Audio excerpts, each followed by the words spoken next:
سوچیں، جب امریکہ نے دنیا کا پہلا ایٹم بم بنایا تو انہیں لگا بس اب دنیا پر ان کی حکمرانی ہے، لیکن وہ غلط تھے۔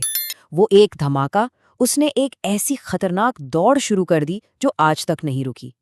تو آئیے دیکھتے ہیں یہ سب کچھ شروع کیسے ہوا۔ یہ بات اصل میں اس پوری کہانی کا خلاصہ ہے۔ ایک ملک کی سب سے طاقتور بننے کی خواہش، اور اس نے پوری دنیا کو ایک ایسی دوڑ میں دھکیل دیا جس کا کوئی اختتام نظر نہیں آتا۔ تو سوال وہی ہے، یہ خطرناک دوڑ شروع کیسے ہوئی؟ اس کا جواب ڈھونڈنے کے لیے ہمیں وقت میں تھوڑا پیچھے جانا پڑے گا، 1930 کی دہائی کے جرمنی میں۔ تو بات ہے 1938 کی۔ جرمنی میں سائنسدانوں نے ایک ناقابل یقین چیز دریافت کی، ایٹم کو توڑنے کا طریقہ، جسے کہتے ہیں نیوکلیئر فیژن۔ اب یہ دریافت اتنی بڑی تھی کہ اس نے البرٹ آئنسٹائن جیسے ذہین ترین انسان کو بھی پریشان کر دیا۔ انہوں نے فوراً امریکی حکومت کو خبردار کیا کہ دیکھو، اس علم سے ایک ایسا ہتھیار بن سکتا ہے جو دنیا کو تباہ کر دے۔ اچھا، تو یہ نیوکلیئر فیژن ہے کیا چیز؟ سیدھے الفاظ میں یہ ایک ایٹم کے مرکزے کو توڑنے کا عمل ہے۔ جب ایسا ہوتا ہے تو ایک چین ری ایکشن شروع ہو جاتا ہے اور اتنی توانائی خارج ہوتی ہے جس کا تصور کرنا بھی مشکل ہے۔ اسی توانائی کو قابو میں لا کر ایک ہتھیار بنانا، یہی مقصد تھا مین ہیٹن پروجیکٹ کا، تاریخ کا سب سے بڑا، سب سے خفیہ سائنسی مشن جس کا ایک ہی ہدف تھا، ایٹم بم بنانا۔ اور ذرا اس دوڑ کی رفتار تو دیکھیں، ایک سائنسی دریافت سے لے کر دنیا کے پہلے ایٹمی دھماکے تک صرف 7 سال لگے۔ جنگ کے اختتام تک جرمنی تو ہار چکا تھا، لیکن انسانیت ایک نئی، کہیں زیادہ خطرناک جنگ میں داخل ہو رہی تھی۔ امریکہ کے بم بناتے ہی دنیا کا نقشہ بدل گیا۔ اب 2 سپر پاورز تھیں، امریکہ اور سوویت یونین، اور ان کے بیچ شروع ہو گئی سرد جنگ۔ اور اس جنگ کا سب سے بڑا، سب سے اہم ہتھیار ایک ہی تھا، نیوکلیئر بم۔ اور یہاں ایک بہت دلچسپ واقعہ پیش آیا جب امریکی صدر ٹرومن نے سوویت لیڈر اسٹالن کو بتایا کہ ہم نے ایک نیا تباہ کن ہتھیار بنا لیا ہے، تو اسٹالن نے کوئی حیرانی نہیں دکھائی، بالکل پرسکون رہے۔ کیوں بھلا؟ کیونکہ ان کے جاسوس پہلے ہی مین ہیٹن پروجیکٹ کے اندر موجود تھے۔ اسٹالن کا وہ پرسکون چہرہ اصل میں گہرے غصے کو چھپائے ہوئے تھا کہ امریکہ ان سے بازی لے گیا۔ تو سوال یہ ہے کہ سوویت یونین نے اتنی جلدی یہ کیسے کر لیا؟ پہلا قدم، جاسوسی۔ انہوں نے بہت سارا ڈیٹا چرایا، لیکن وہ بہت ہوشیار تھے۔ انہیں شک تھا کہ کہیں یہ کوئی چال نہ ہو، تو تصدیق کے لیے انہوں نے پکڑے گئے جرمن سائنسدانوں سے امریکی ڈیزائنز کو چیک کروایا، اور آخرکار 1949 میں انہوں نے اپنے پہلے بم RDS-1 کا دھماکہ کیا اور مغرب کو ہلا کر رکھ دیا۔ امریکہ کی اجارہ داری ختم ہو چکی تھی۔ اب جب دوڑ شروع ہو ہی گئی تھی تو دوسرے ملک بھلا کیسے پیچھے رہتے؟ برطانیہ، فرانس اور چین، یہ سب بھی اس کلب کا حصہ بننے کے لیے تیار تھے، اور ہر ایک کی اپنی اپنی وجوہات تھیں۔ لیکن اب کھیل اور بھی خطرناک ہونے والا تھا۔ پہلے جو بم تھے وہ تھے فشن بم، جو ایٹم کو توڑتے تھے۔ اب سائنسدان کام کر رہے تھے ہائیڈروجن بم پر۔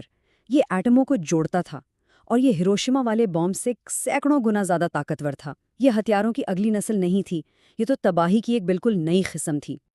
تو باقی ملک کیوں اس دوڑ میں شامل ہوئے؟ اچھا، برطانیہ کو لگا کہ امریکہ نے ان کے ساتھ دھوکہ کیا ہے، تو اپنی عالمی طاقت برقرار رکھنے کے لیے انہیں اپنا بم چاہیے تھا۔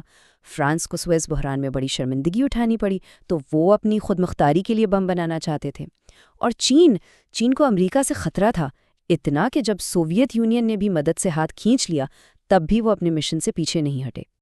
اور چین نے تو واقعی دنیا کو حیران کر دیا۔ ذرا سوچیں، صرف 2.5 سال میں انہوں نے اپنے پہلے فشن بم ٹیسٹ سے لے کر ہائیڈروجن بم ٹیسٹ تک کا سفر مکمل کر لیا۔ تاریخ میں کسی بھی ملک نے اتنی تیزی سے یہ کام نہیں کیا تھا۔ اب اس نیوکلیئر کلب میں کچھ نئے کھلاڑی آ رہے تھے، اور ان کے لیے اصول کچھ اور تھے۔ ان کے پروگرام عالمی طاقت بننے کے لیے نہیں، بلکہ علاقائی دشمنیوں اور اپنے وجود کو بچانے کے خطرات کی وجہ سے تھے۔ اس فہرست میں سب سے پر اسرار نام ہے اسرائیل کا۔ ان کی پالیسی ہے نیوکلیئر ایمبیگویٹی، یعنی نہ ماننا نہ انکار کرنا۔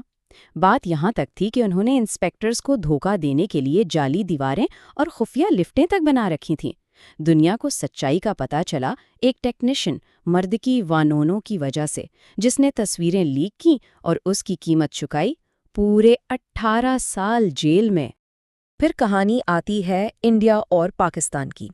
انڈیا کو چین اور پاکستان دونوں سے خطرہ محسوس ہوا تو 1974 میں انہوں نے ایک ٹیسٹ کیا جسے نام دیا گیا پرامن نیوکلیئر دھماکہ۔ ظاہر ہے اس کے جواب میں پاکستان نے بھی اپنا پروگرام شروع کر دیا، اور پھر 1998 میں جب انڈیا نے مزید ٹیسٹ کیے تو اس کے صرف چند ہفتوں بعد پاکستان نے بھی جوابی دھماکے کر کے حساب برابر کر دیا۔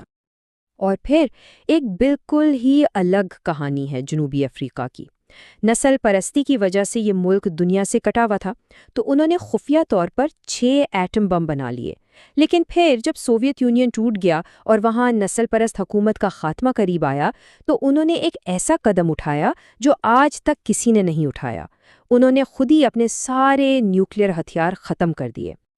جی ہاں، بالکل۔ تاریخ میں صرف اور صرف ایک ملک ایسا ہے جس نے نیوکلیئر ہتھیار بنائے اور پھر انہیں مکمل طور پر تباہ بھی کر دیا، وہ ہے جنوبی افریقہ۔ اچھا، تو اب اس کہانی کو لے کر آتے ہیں آج کے دور میں۔ اب یہ نیوکلیئر منظرنامہ اور بھی زیادہ پیچیدہ ہو چکا ہے۔ اس کلب کا سب سے نیا اور شاید سب سے باغی ممبر ہے شمالی کوریا۔ اپنی حکومت بچانے کے ڈر سے انہوں نے کیا کیا؟ پہلے تو ایٹمی عدم پھیلاؤ کے معاہدوں پر دستخط کیے اور پھر انہیں ہی توڑ دیا۔ کہا جاتا ہے کہ ڈیزائن پاکستان سے خریدے گئے اور 2006 میں پہلا ٹیسٹ بھی کر لیا، اور آج تو وہ ہائیڈروجن بم اور امریکہ تک مار کرنے والے میزائلوں کا دعویٰ کرتے ہیں۔ تو آج کی دنیا میں نیوکلیئر تصویر کیسی ہے؟ دیکھیں، آفیشیل کلب میں تو 9 ملک ہیں، لیکن کئی دوسرے بھی تھے جنہوں نے کوشش کی مگر ناکام رہے، جیسے عراق اور شام۔ پھر جاپان ہے جو ایک تھریش ہولڈ ملک ہے، مطلب اس کے پاس ٹیکنالوجی بھی ہے اور مواد بھی، وہ چاہیں تو مہینوں میں بم بنا سکتے ہیں۔ اور ہاں، 5 ملک ایسے بھی ہیں جہاں امریکی نیوکلیئر ہتھیار رکھے ہوئے ہیں۔ لیکن نیوکلیئر طاقت کی جو اصل گارنٹی ہے وہ زمین پر نہیں بلکہ سمندر کی گہرائیوں میں چھپی ہوئی ہے۔ اسے ایک نام دیا گیا ہے، میوچولی اشورڈ ڈسٹرکشن، یعنی میڈ۔ یہ ایک بہت ہی خطرناک منطق ہے، لیکن سچ تو یہ ہے کہ اسی نے پچھلے 80 سال سے ایک بہت نازک سا امن قائم رکھا ہوا ہے۔ اس کا سیدھا سا مطلب یہ ہے کہ اگر کسی نے پہلا حملہ کرنے کی غلطی کی تو دوسرا ملک اپنی آبدوزوں سے جوابی حملہ کرے گا، اور ان آبدوزوں کو ڈھونڈنا تقریباً ناممکن ہے، مطلب تباہی یقینی ہے۔ تو آخر میں بات آ کر ایک بہت اہم نقطے پر لکتی ہے۔ دیکھیں، یہ ٹیکنالوجی اب کوئی نئی نہیں رہی، اس کے نقشے، اس کی معلومات سب جگہ موجود ہیں۔ تو اب کسی بھی نئے ملک کو بم بنانے سے جو چیز روک رہی ہے وہ سائنس نہیں بلکہ سیاست ہے۔ بین الاقوامی معاہدے، پابندیاں، طاقت کا توازن، یہی وہ نازک دھاگے ہیں جنہوں نے اس خطرناک دوڑ کو ابھی تک قابو میں رکھا ہوا ہے۔